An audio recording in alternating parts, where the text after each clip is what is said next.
the night of April 14, 1912, Titanic moved across the North Atlantic as if nothing could interrupt her voyage. The decks were still lit, the engines held their rhythm, and the crossing still felt completely safe. But that same night, a chain of badly timed minutes would begin turning routine into disaster. And this is where our reconstruction begins. Today, we're going to reconstruct Titanic's final hours. Stay with us.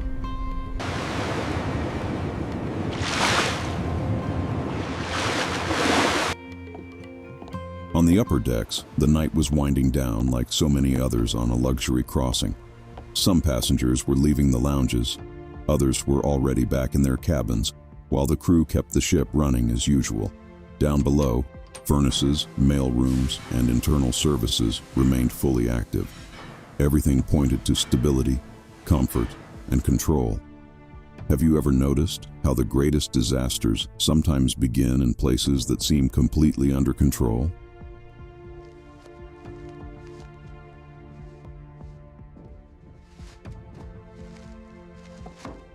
On Titanic, that sense of normalcy still ruled almost every deck. The ship pressed on, bright, orderly, and steady, as if this were just another quiet night in the North Atlantic.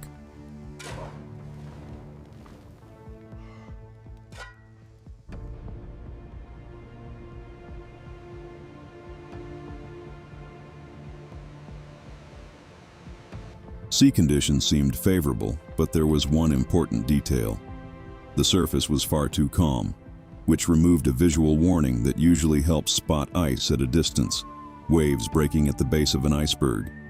High above the ship, lookouts had to rely more on contrast against the horizon than on movement in the water. At the same time, the air grew colder, and the route continued through waters already known for ice warnings.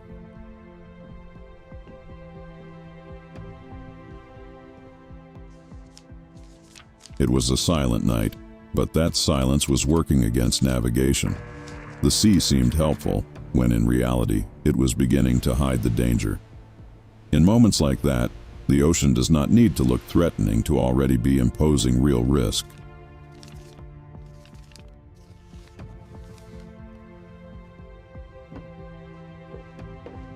Ice messages were reaching the ship's wireless system during that part of the voyage. Some were passed along for review, others blended into the normal flow of work on board. Up on the bridge, the crossing continued with no visible sign of emergency for the passengers. This is the kind of moment history studies under a microscope, when the information exists, but still fails to change overall behavior. And it raises an important question.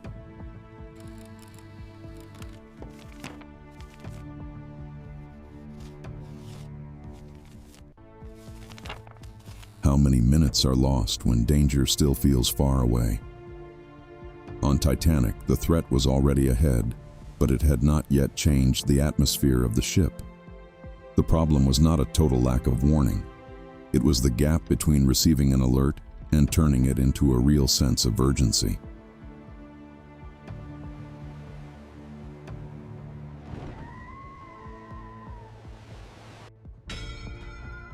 Shortly before midnight, the lookouts finally made out a dark mass directly ahead.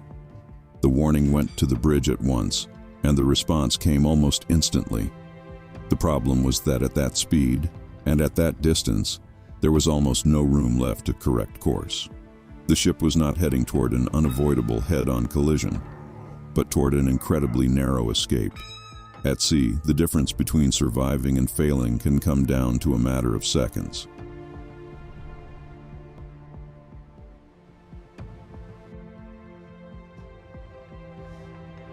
And there, seconds were exactly what had already run out.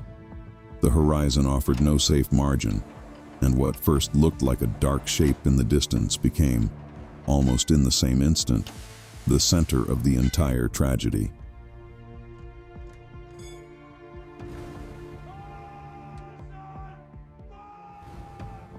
On the bridge, the response was immediate, a turn in course and orders sent to the engineering sections. The command acted to avoid a direct collision, and that part did succeed. But a vessel of that size does not change direction like a lifeboat. As the bow began to clear the obstacle, the side of the hull remained exposed. It was the kind of moment when everyone can do the right thing, but the clock is already working against them.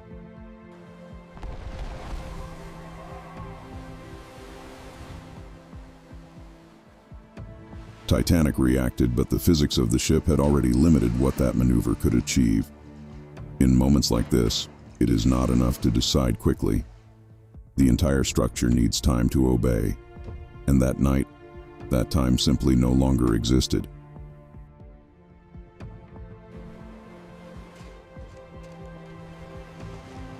Titanic did not strike the iceberg head-on. What happened was a glancing scrape along the hull, below the waterline, opening a sequence of damage. For many passengers, the sensation felt minor, almost like a long shudder with a light vibration. But in the lower compartments, the situation began changing fast. And that is where the cruelest part of the story appears. Up above, it seemed small. Down below, the ship had already begun to lose the fight.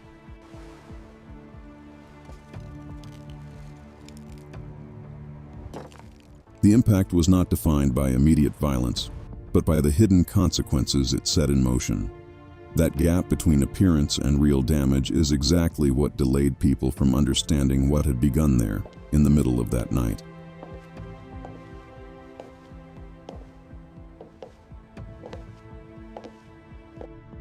After the contact with the ice, many people on board saw no immediate danger. In several parts of the ship, all they felt was a short, dry vibration, with almost none of the drama people associate with disaster. Some passengers returned to their cabins, others looked around and decided nothing serious had happened. And that helps explain a central part of the tragedy. The real damage was hidden, far from the eyes of most people. Above the surface, Titanic still looked perfectly functional.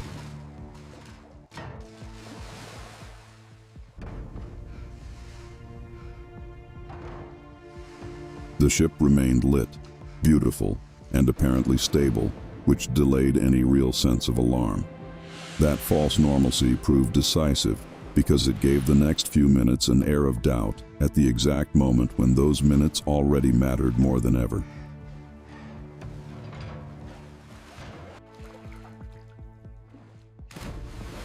In the lower levels, the reading was very different.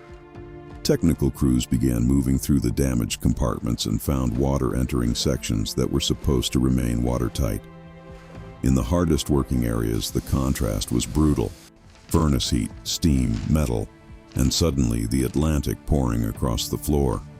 The evidence showed it was not a single leak. It was a chain of damage below the waterline, progressing from one section to another.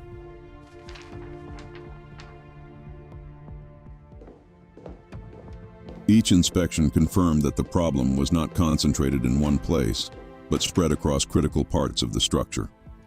What was at stake was no longer just stopping the flooding, but measuring how much time remained before the ship's design could no longer respond.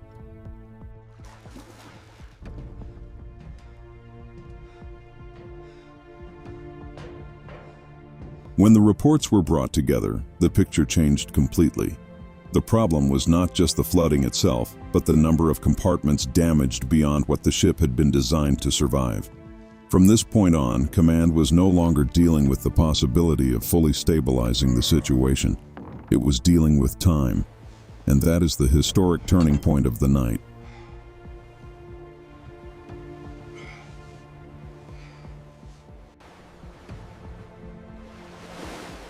The moment the greatest ship on that route stopped being a safe vessel and became a doomed structure, even if that was not yet clear to everyone on board. Titanic still looked intact on the outside, but there was no longer any real solution to keep her afloat for long. The emergency stopped being technical and became irreversible.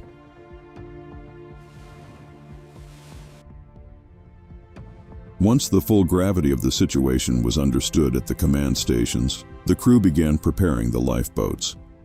Covers were removed, ropes checked, and the first groups were guided toward the upper deck. But there was a human obstacle in the middle of that process. Many people still could not believe Titanic might actually sink. And this is exactly where this reconstruction becomes even more striking, because every minute starts changing the course of that night.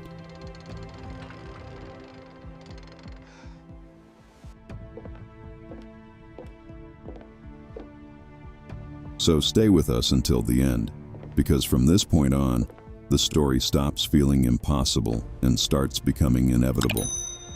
The beginning of the evacuation was not marked by instant panic, but by hesitation, disbelief, and a quiet race against time.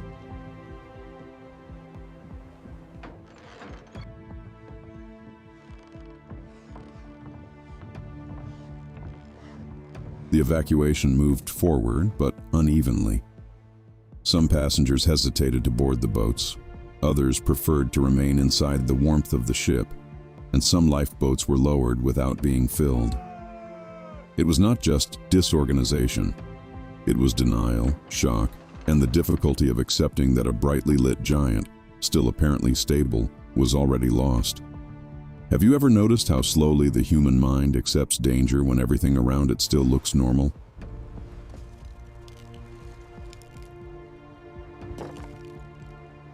On Titanic, that delay cost seats, minutes, and decisions that would later seem impossible to understand. The ship still offered the visual comfort of control, and that distorted people's reading of the emergency. While the structure kept worsening, collective perception was still struggling to catch up with the disaster advancing faster than confidence could retreat.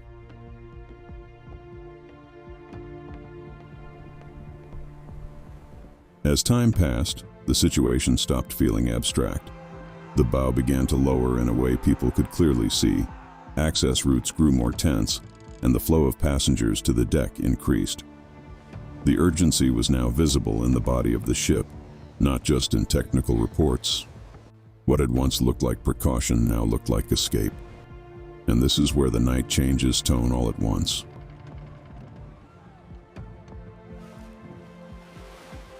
Titanic is still illuminated, but she has already begun to lean toward her own end. The tragedy stops being an internal calculation and becomes something visible to everyone still trying to understand what is happening.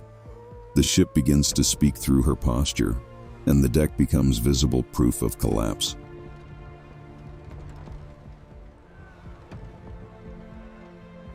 At this point, the scale of the tragedy becomes impossible to ignore. Lifeboats are being lowered under growing pressure, the decks are filling up, and below them, the water continues pushing through the ship's interior. Titanic still carries the monumental image that made her famous, but now that very grandeur works against her. Every minute demands more movement, more control, more time that no longer exists. And maybe that is the heart of Titanic's final hours.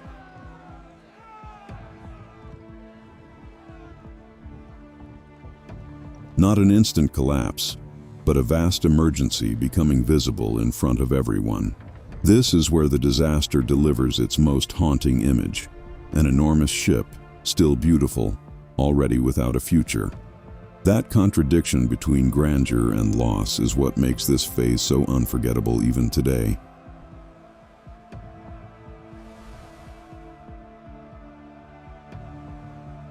From this point on, the situation no longer depends only on technical reports. The body of the ship itself begins to reveal what is happening. The bow drops lower, the deck loses its original line, and urgency stops being a theory and becomes visual evidence. Anyone who still doubted it can now see that this is no simple precaution. Titanic remains lit, but the appearance of control is beginning to vanish in front of everyone.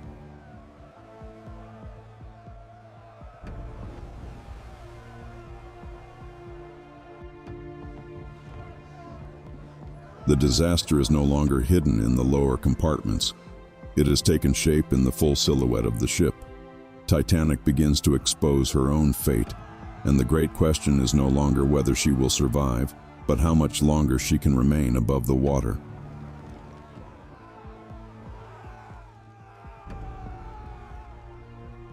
With fewer boats left and more people reaching the deck, the pressure grows visibly. The crew still tries to maintain flow, priority, and direction, but the margin for organization shrinks with every minute. It is not total chaos all at once. In some ways, it is worse than that. It is order failing little by little under a clock that never stops. And when discipline starts breaking on a ship already tilting, every decision becomes heavier.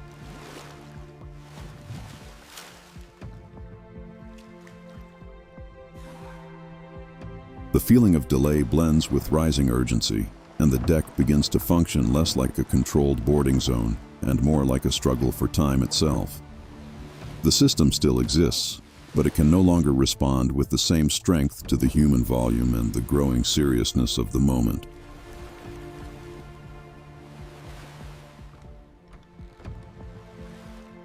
Inside, the situation changes scale. Corridors, staircases, and compartments that once represented comfort, technology, and routine begin to fill with water. Titanic is not only losing buoyancy, she is also losing the use of her own interior space. Routes become harder to cross, sections turn impassable, and the architecture that once organized the voyage now accelerates the sense of entrapment. The ship is being defeated from the inside out. And the higher the water rises, the less Titanic behaves like a place meant for people, and the more she becomes a structure in collapse. Luxury, order, and design stop serving the crossing and begin, unwillingly, to serve the advance of the tragedy itself.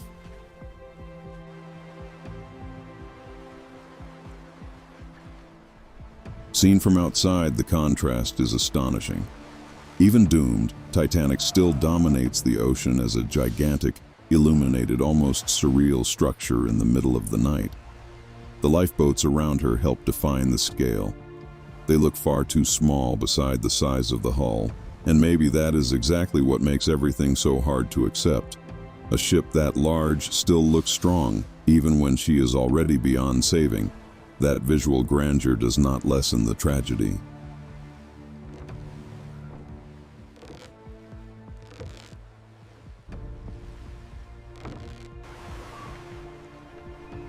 It makes it feel even more absurd. The ocean becomes a stage of unequaled proportions, where human fragility appears in sharp contrast to a vessel that remains monumental even in its final moments.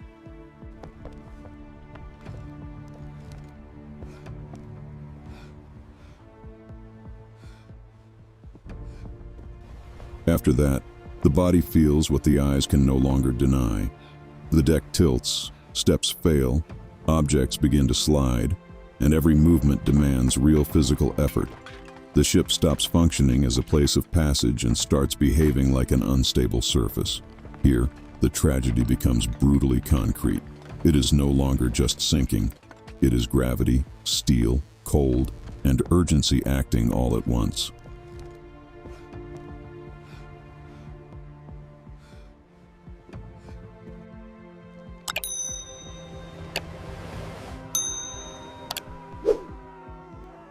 Every foot crossed costs more energy, and every second lost weighs even more heavily on those still on board.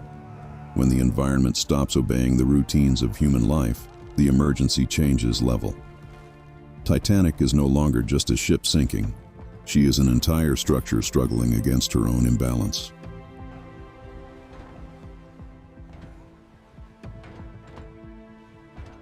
As the bow sinks deeper and the stern rises, stress on the structure grows to an extreme. The weight of the water pulls one end down while the rear of the ship still resists above the surface. The center of the vessel begins carrying forces no hull of that scale could withstand for long. This is the final stage before the break. Titanic may still look whole, but she is no longer whole in physical reality.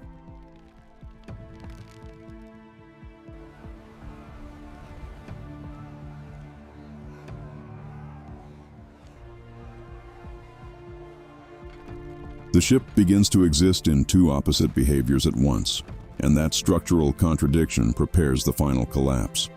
What had seemed like a simple tilt now becomes a mechanical struggle that cannot be sustained, spread across hundreds of feet of steel, decks, and concentrated weight.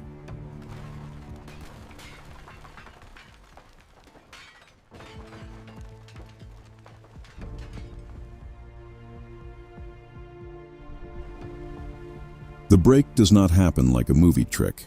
It comes as the result of strain building to its absolute limit. First, the forward section gives way and is pulled under. Then the stern remains above the sea for a few moments, isolated, raised over the water before the final sinking that follows. This is one of the most studied moments of the disaster because it turns the ship into two separate fates.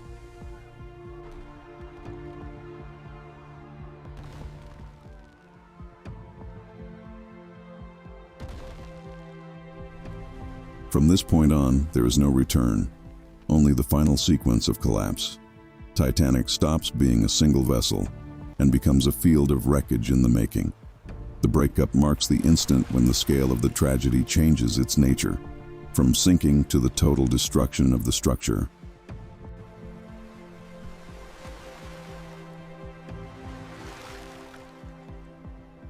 After the breakup, the stern remains above the surface for a few moments. It is an image that is hard to process. The ship no longer exists as one unit, but the stern still stands, as if the disaster itself had paused for a brief second before the end.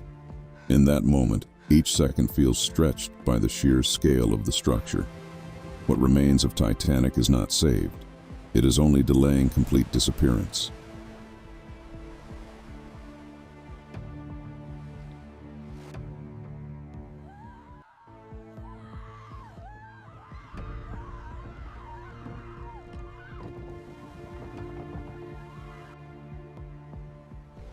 And that difference, small as it may seem, changes the perception of those last moments completely.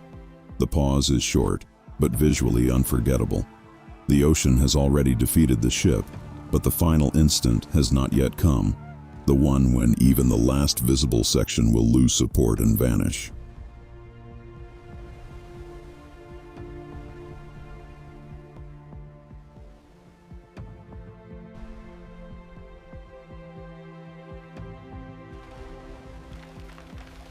Then the stern loses that temporary support and begins its final descent. The surface that had still held it up disappears. The ocean takes full possession of the structure, and the ship vanishes completely. This is the physical end of Titanic above the water. From this point on, all that remains on the surface is wreckage, darkness, and desperate survival in an ice-cold sea. The most famous ocean liner in the world stops being a ship and becomes an absence.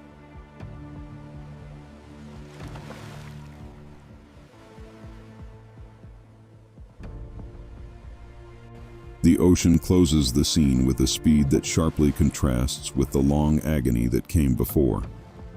The final disappearance is brief, but it ends at once everything that could still be seen and recognized.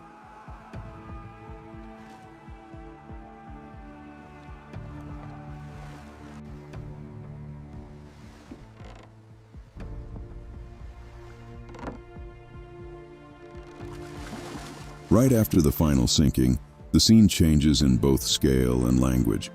Where there had once been light, height, and structure, there is now a surface filled with fragments, scattered boats, and people struggling to stay alive. The ocean absorbs Titanic with brutal speed, leaving behind only broken signs of what had existed there seconds earlier. That contrast may be one of the most violent aspects of the disaster.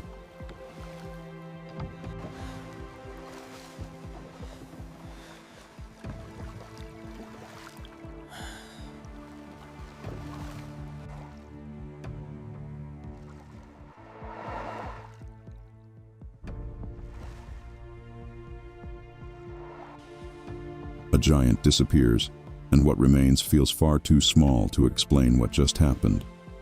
The emptiness of the surface now carries the full weight of the tragedy.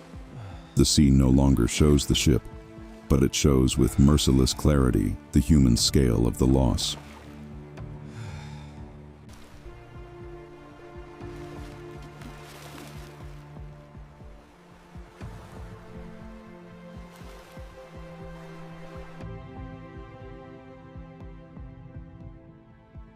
After the extreme motion comes stillness. The lifeboats drift apart, the wreckage field begins to spread, and the sea once again fills almost the entire frame. The violence of collapse gives way to a void that is difficult to face because it no longer shows the ship, only the consequence. And in that emptiness, the tragedy takes on another dimension. It is no longer the fall of a structure. It is the permanence of everything that structure carried down with it.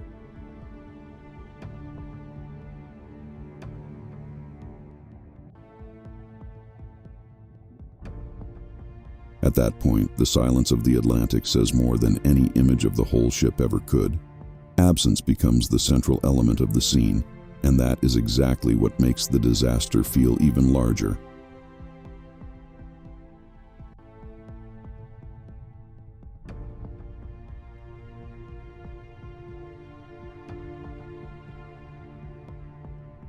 More than a century later, our understanding of those hours depends on the crossing of testimony, documents, technical analysis, and the study of the wreck itself. The bow on the ocean floor, the debris field, and the condition of the stern help confirm stages of the final sequence. What we know more clearly today did not come from a single source, but from decades of investigation.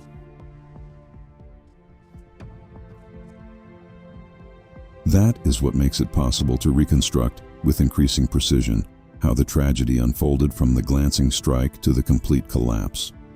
Every fragment found on the floor of the Atlantic helps reorganize that night minute by minute. The study of the sinking does not exist only to remember the tragedy, but to understand how it truly happened.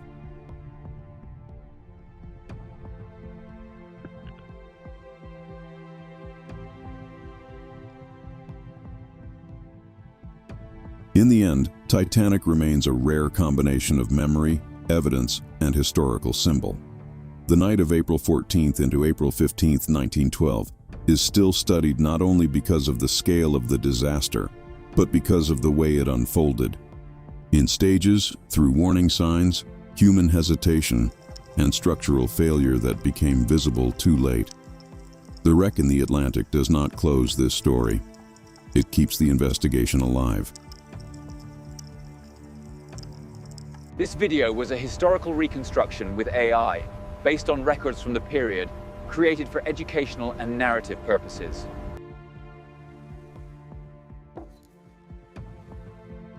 And maybe that is exactly why, more than a century later, those final hours are still being reconstructed minute by minute. Titanic sank that night, but the effort to understand her continues to this day. Through archives, witness accounts, technical analysis, and the deep silence of the ocean.